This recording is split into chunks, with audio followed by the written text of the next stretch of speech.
Another week, another World Championship Motorcycle Grand Prix event has completed. The famous Catalan Grand Prix of 2025, a monumental one in the sense that Marc Marquez's streak of what must be about 67 Grand Prix wins in a row is over. Thanks to, you'll never guess this, Marquez. Alex Marquez has knocked off his brother in what I want to say is their backyard. I mean, is it? That's their local, or are they more like, where are they from? They're not Catalan, are they? Are they more like actual Spanish? I don't know. Someone let me know. Are they Catalans, or are they? Because I know, if you know anything about Spain, contentious one this. The Catalans, they'll tell you they're not Spanish. They're like, the Welsh or something. It's like that. They even speak their own language like the Welsh. And there's a bit to go over here. As always, chapters down below. If you don't care about what I'm talking about and you want to get to the good bit, for you, it's all good actually, but the bit you care about, it's going to be chaptered. Go find it, whatever. So we're going to go over MotoGP, the All Japan Cup, Fantasy MotoGP, Moto2, and Moto3. Here we go. Alex Marquez, exceptionally good here. Do you really need to say much? I mean, he was great. He fluffed it in the sprint. Should have won that comfortably as well. Liked his little celebration at the end, giving that gravel trap the finger, or was it the corner itself? I don't know. It was a strange crash though, wasn't it? He really what are you doing? What are you doing? I think he knew that a little bit. To be fair to him, he knew he'd major stuff up that one. Handed that win to his brother, and the fear was that now Marc was going to go and win the Grand Prix. That's what we all feared. That is what we all feared. And the thing that we wanted to happen happened. Marc Marquez didn't win a Grand Prix. We've been saying it's been boring because Marc wins every race. The solution was going to be some competition.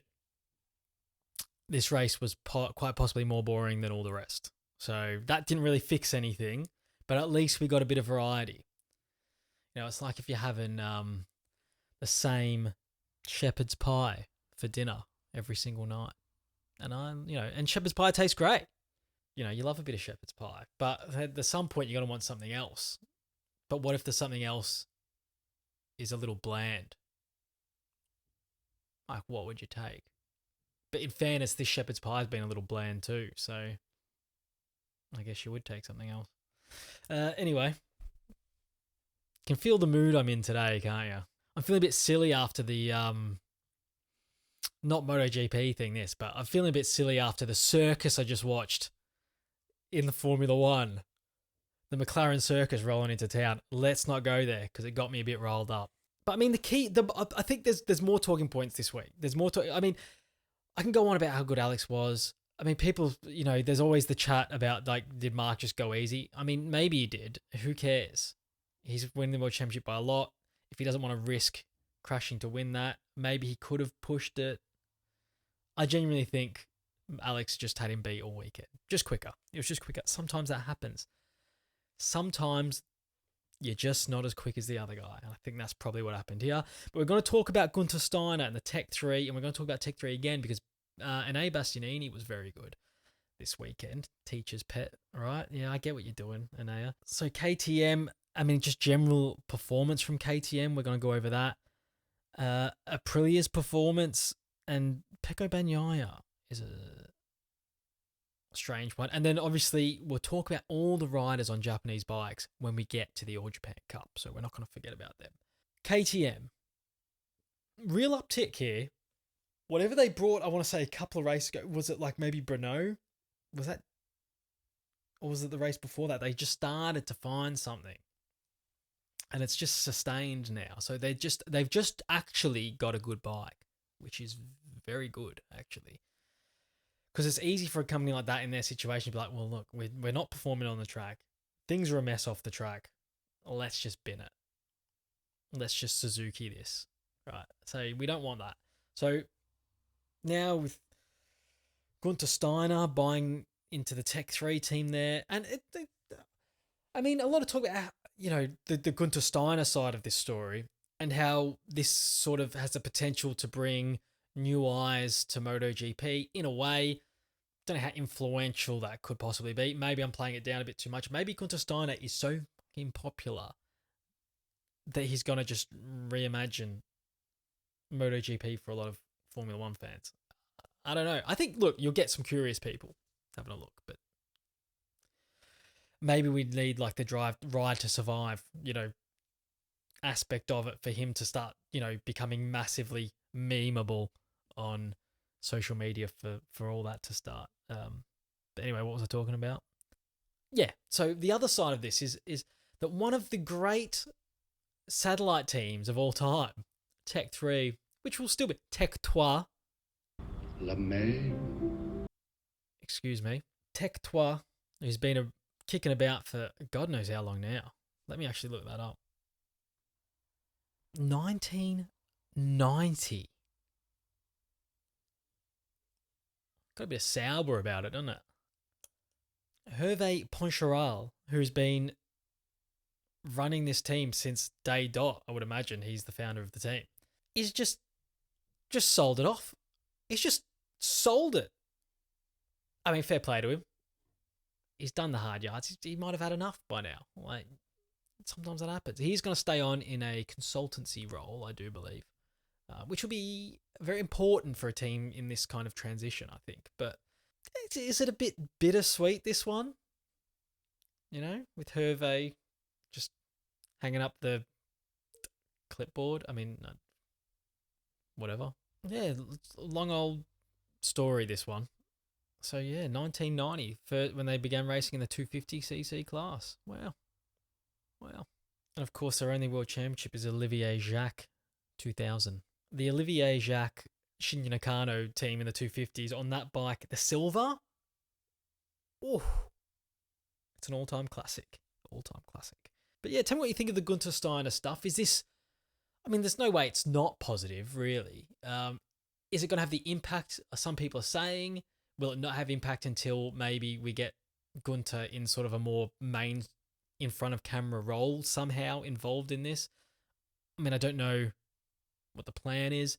Does anyone think this was maybe suggested to Gunther by someone, that maybe he'd be interested in a MotoGP team? Or did he spark this out of his own imagination, this idea? We don't know.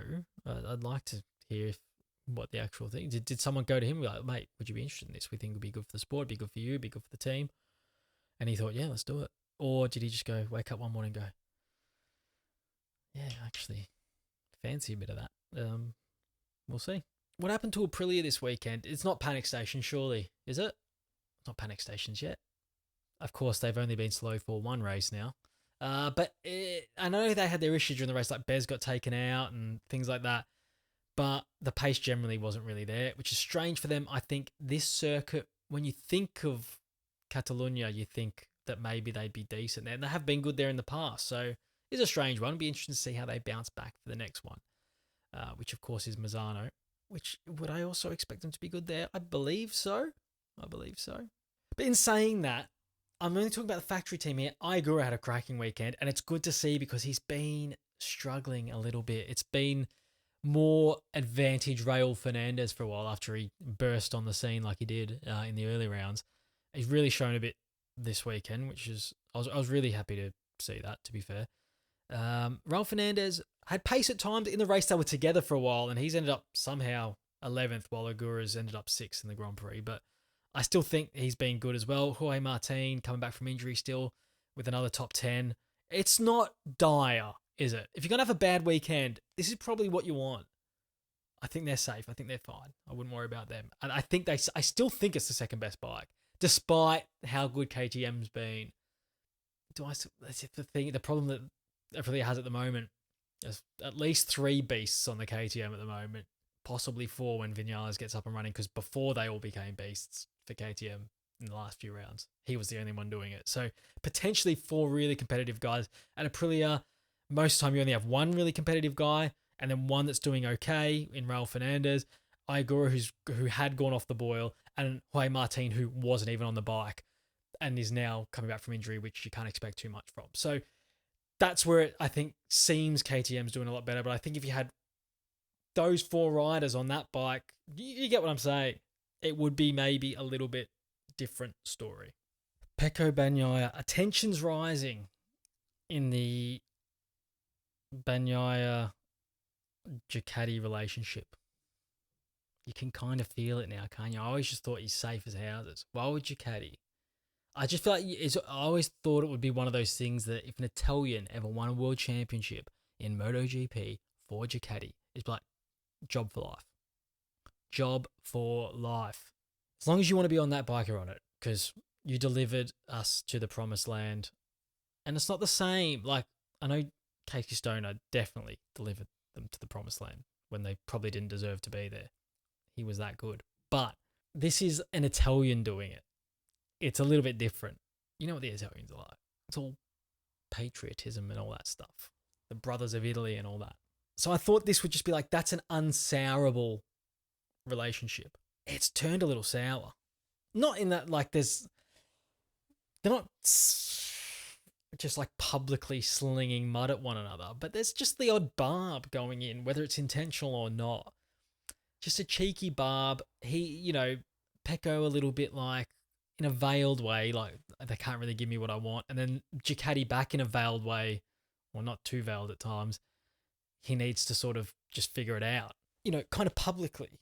I don't know how you see this one going. In my mind, the way I see this going is, do you just see Pecco getting fed up at a point and just jumping ship? I can honestly see it happening. Justified or not. Like, I don't think they'd ever get rid of him. My instinct tells me, I mean, look, if it stayed as it is now, they can't qualify 21st, mate. You just can't do that. If he was doing that, and not that he's doing that all the time, but he isn't qualifying well. He's not performing well in races. Although he did perform well on Sunday here to get up to 7th. You've also got to be finishing higher than probably 7th. Although it was an impressive ride, I thought. Could this go south? One day, if someone turned around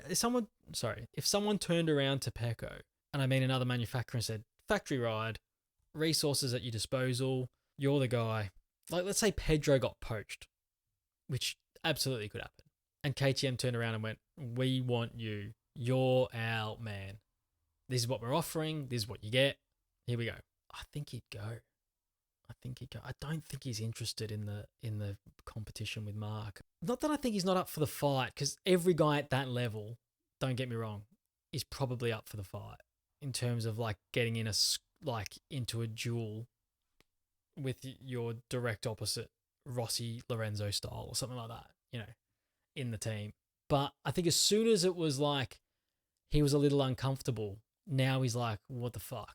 Not in the sense that they've purposely directed a bike towards Marc, but it just has happened to, not that it really, I'm saying it suits Marc more than him. Well, I kind of am. But I don't think they would have intentionally gone in that direction. I think Marc rides around issues as well. So that in a way Pecco can't. I think if they go in another year where the bike's still in a direction where he doesn't like it, I could 100% see him jumping ship before they'd even be like, we don't want you anymore.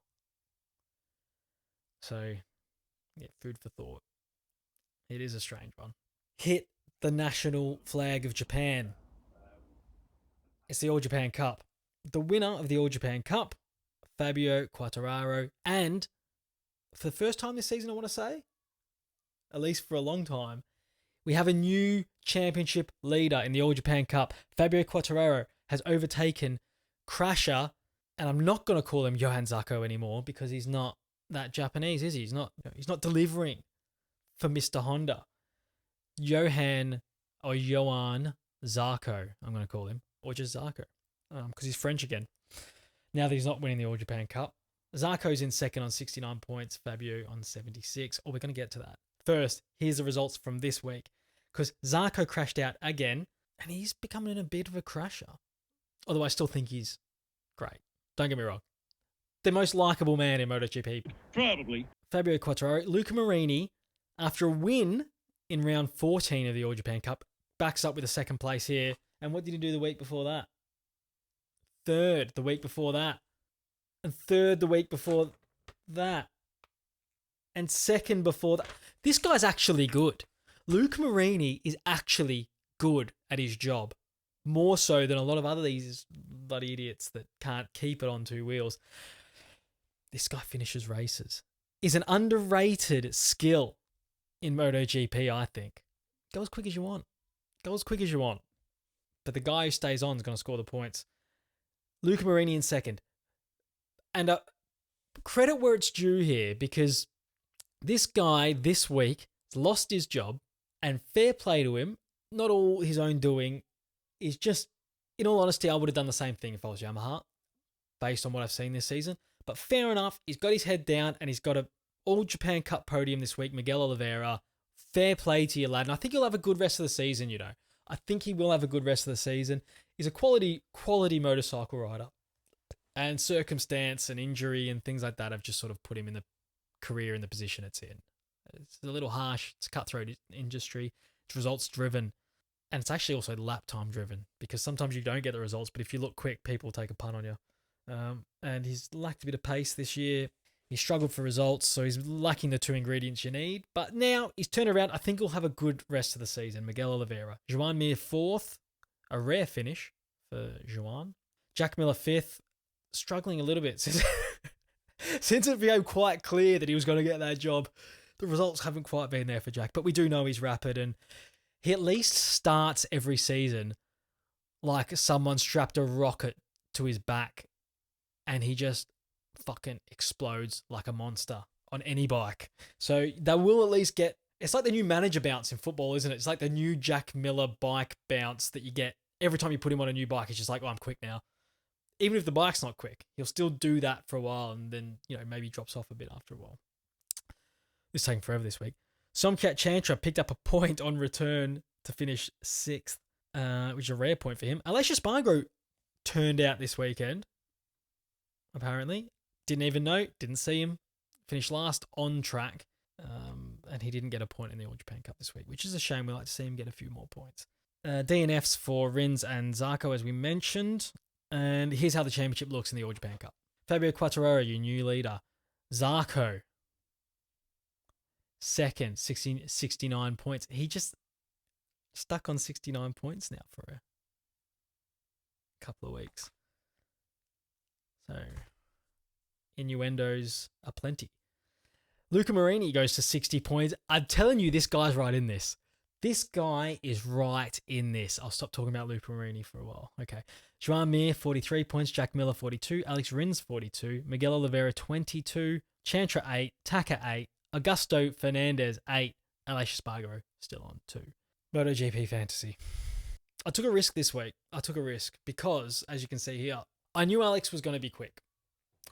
And I knew Fabio was a huge chance to be quick. Although, I thought, you know what? Pedro turned it on Friday. Well, the KTMs turned it on Friday. So I thought, you know what? I want to get in the top 10 of this. I'm sitting like 20-something-ish, and I kind of have been for a while because I've just been conservative. I've been like, I'll sort of... And everyone kind of getting to the point now, if you're in this zone, you kind of all have the same team makeup-ish.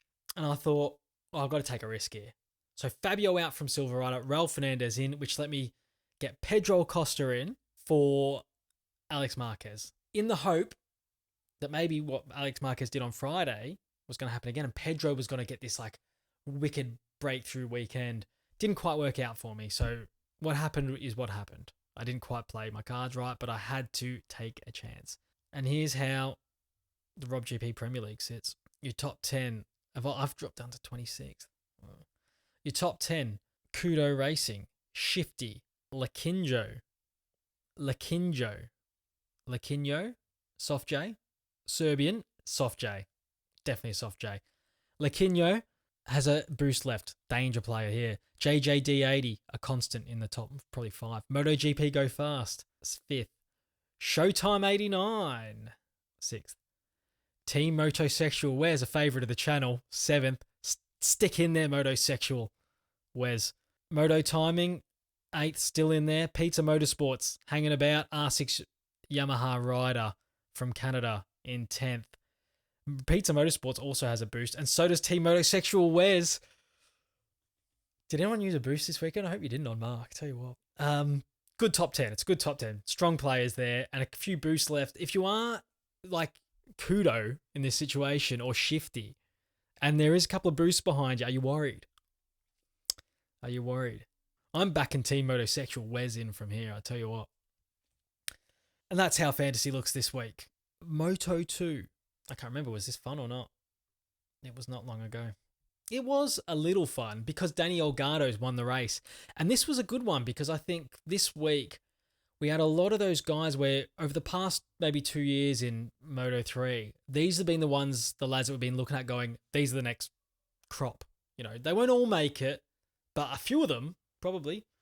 I'm talking Holgado, I'm talking Guevara, David Alonso, Colin Vaya, Ivan Ortola.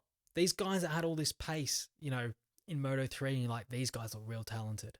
Showing a bit this weekend, which is great. Top 10s for Vaya and Alonso. And Alonso had to come from the back of the grid, by the way. This kid has it. I mean, you don't need me to tell you that. Dani Holgado smacks of that archetype of like, he was good in Moto 3, but you wouldn't be like he's the exceptional one. But now that he's gotten a bigger bike, he's like, he looks quite good. He looks every bit as comfortable as David Alonso, which I don't think I expected. But yeah, I did want to point out those few kind of guys because it was good to see them up where we kind of expect them to be getting to, maybe. But you know what? I will say with Dani Holgado, my theory with Moto 2 now is if you come in from Moto 3 as a high potential rider and you get into Moto 2 and you can win a race in your debut season, I think that puts you up there with the proper elite talents. I think that I've said this before, the jump from Moto 3 and Moto 2 is as big as it's ever been. So lads who can come in and pick up a race win year one is, I think it bodes really well. I think it bodes really well. And I think the teams will know that. They'll already be marking him down now this week. From this week onwards, as MotoGP teams will be watching him very, very closely now. Very closely for the next 2 to 3 years. Maybe even the one after next. And by the way, he's just generally been really strong across the board. And what happens now if like you've come in this year, I still think David Alonso is an elite talent who will probably grow into a very good rider next season. If not already, like he already is. It just took him a while to get going in a way that Dani Holgado kind of picked it up pretty quick, which kind of makes me rethink which one of these two is like the chosen one, you know? And they're not the only ones in that class. Obviously, like your Moreiras and stuff are fantastic as well, and we will see if he's got the medal for it come next year because we absolutely think he's going up to MotoGP. I think it's all but signed on the dotted line, that one. Probably all but announced. And he really broke him, didn't he, Dani Holgado? He really, really broke him. He just got out front. We probably should talk about Daniel Munoz as well because he was great picking up a podium. And this guy just picks up a ride here and there. I mean, what do you have to do to just get a full-time ride in Moto2 these days? Maybe next year. I mean, he might even be a replacement for Moreira in the Italtrans team. You don't know. With performances like this, it's worth taking a punt on him by the look of it. Jake Dixon, I mean, showed his experience and his quality there, really. He let Daniel Munoz go past him. He probably knew he probably didn't have Holgado covered on the day and just knew he was going to get Munoz in the end. So I'm pretty comfortable for him. Meno Gonzalez launched like a monster. And really set himself up for a good result, which may have been not there had he not got the good launch because you can get bogged down. Like I said, it was good to see Guevaras and guys of that ilk sort of getting top 10s or getting in and around the top 10. And yeah, there was a few no-shows in terms of guys you expected to be higher that weren't, but Moreira, one of them. I mean, Aegis, Senna, another one. I mean, he qualified well, but got caught up in something early on, I want to say. And never found his feet again. Baltus, I mean, he got a top 10 in the end. What do you expect from Barry Baltus? Do you expect higher? I mean, maybe you do at the moment. He's in good form, generally. But yeah, that's how we stand. And title fight. If it wasn't already over, it probably is now. Aaron Canet did not finish the race. And yeah, it's a 38-point gap. I mean, it's not over, is it? Moreira at 42 points away is still probably there or thereabouts. It's not over. One DNF. And it can completely swing Not that you're going to lose the lead and they're not going to still be that close, but it brings them within a race win. That means you start to get nervous because you can't then afford another DNF, can you? You've just got to be on your game. See this one out. You're a world champion. Moto 3. A big old load of fun once again, as is typical for this particular category of motorsport. Puceres with a much needed win championship-wise, if he's to salvage anything from Rueda. But of course, Rueda still came second. He's a class above this kid, isn't he? And he was, he had the ride through. And there was a point in that race where he started to come back through, and you were like, well, he's definitely winning this. He's getting up to maybe 4th, 5th position. I was like, well, stick a fork in this one. This guy doesn't lose from here after he'd already served his long lap. And so it looked very ominous for the rest of them. And then with maybe 4 laps to go, I want to say, track limits warning. Changes the game. He got to the front, and you're like, track limits warning. Maybe he has to be a little bit conservative now. The rest of them are still in this. He kind of has to hold back a little bit. And he didn't end up winning the race. So, I don't know. I mean, he tried to brake at one point and they kind of just stuck with him. So he played his cards. Didn't work. But yeah, Puceres was great. Furusato, good too, to get on the podium. And it was a typical Moto3 race. Like, do I mention everyone? I probably don't need to. Is there anything notable rest down the field? I will just mention Jacob Ralston as a fellow Australian, because he actually looked really good this weekend. He looked great on Sunday. He worked his way up into 5th or 6th position at one point. He was in the pack. He looked comfortable, He looked like he had pace. And I don't know what happened. Some kind of failure on a Moto3 bike, which is rare at the best of times. And he's ended up having to retire the bike on the side of the road. So, bit of a shame for him there. But yeah, that's the only other thing I'll mention. But this title race is probably still already over. But you want to see Puceres just chip away at him a little bit, don't you? Just put a little bit of doubt in his mind, if you can. But that's it. When is Misano? You think I know these things already? This bloody weekend! Woo! Double header. And that's the end of the core part of the European season. It's always sad to see the European season go. Well, we do come back in November for some reason. I'm not against it, but it's a bit cold, isn't it? Yeah, then it's the Asian leg. And look, this is my ultimate dream holiday, is this quaddy Asian leg. Japan, Indonesia, Australia, Malaysia. I'm actually doing them back to back. Lads trip. With the missus, probably. She wouldn't let me go without her, I'd say. Can't be going all those great places and leave her in Manchester, can I? Yeah, she probably wouldn't go for that. Anyway, another week. We'll see you next week. I hope you enjoyed, and we will see you on the next one. Take it easy.